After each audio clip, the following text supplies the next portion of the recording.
В школе поселка Подтыбок Карткировского района впервые проводят декаду коми-языка. Самой популярной ее частью стали так называемые коми-перемены. В перерывах между уроками школьники смотрят мультфильмы на коми-языке. Светлана Некрасова подробнее. В Подтыбке коми-язык изучают как государственный. Живет здесь в основном русскоязычное население. Однако споров, изучать или не изучать, в поселке никогда не возникало. Все 120 школьников с удовольствием посещают уроки коми-языка.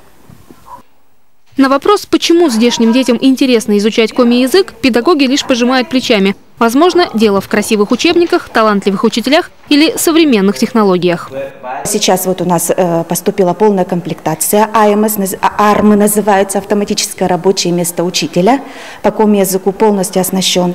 Вот, поэтому дети у нас, видите, уже и мультики смотрят на переменах, то есть они задействованы в этом отношении, проблем нет.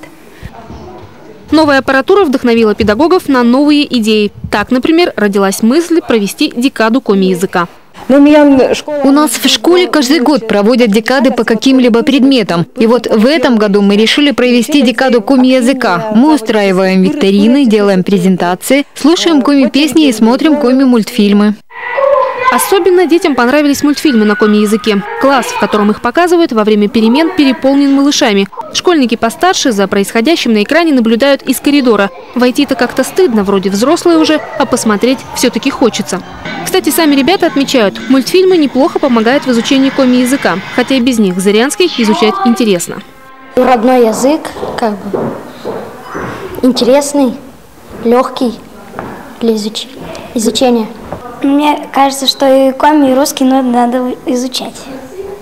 Потому что у нас республика Коми, она коми у нас. И надо разговаривать по-коми и по-русски. Итоги акции подведут на этой неделе. Самых активных школьников отметят призами. А декаду, возможно, сделают традиционной. Очень уж понравились ребятам мультипликационные коми-перемены. Светлана Некрасова, Иван Богомолов, телеканал Юрган, Карткировский район.